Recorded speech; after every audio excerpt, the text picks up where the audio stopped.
She made her masters a lot of money by telling people's fortunes. But there was a market in that city that she just hadn't tapped into yet.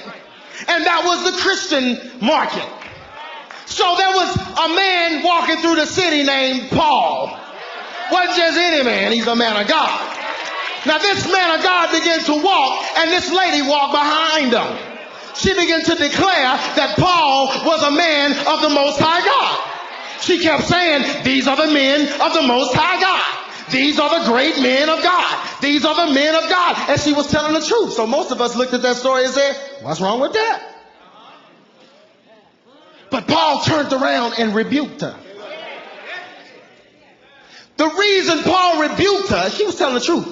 But what she was doing was, she was trying to get another market, see, she couldn't get the Christians because the Christians didn't know if she was really able to do what she was saying. So she thought, if I go behind the man of God and begin to show that I'm with the man of God, then I'll gain credibility with the folks that didn't believe in me. And once they hear me say the truth about the man of God, then they'll think, hey, well, she really does know what she's talking about. Tell my future.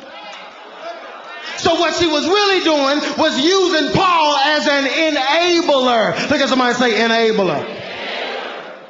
So what these secular artists are doing, they're trying to gain a new market. See, nobody would have really, Christians wouldn't have really known India Arie until she stepped on the stage at MegaFest.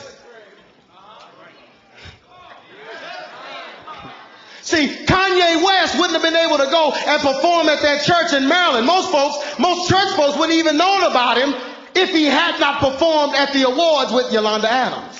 See, they need enablers to put them in the church.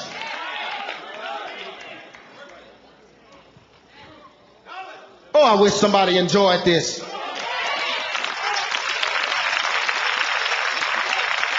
I know I'm messing with your music.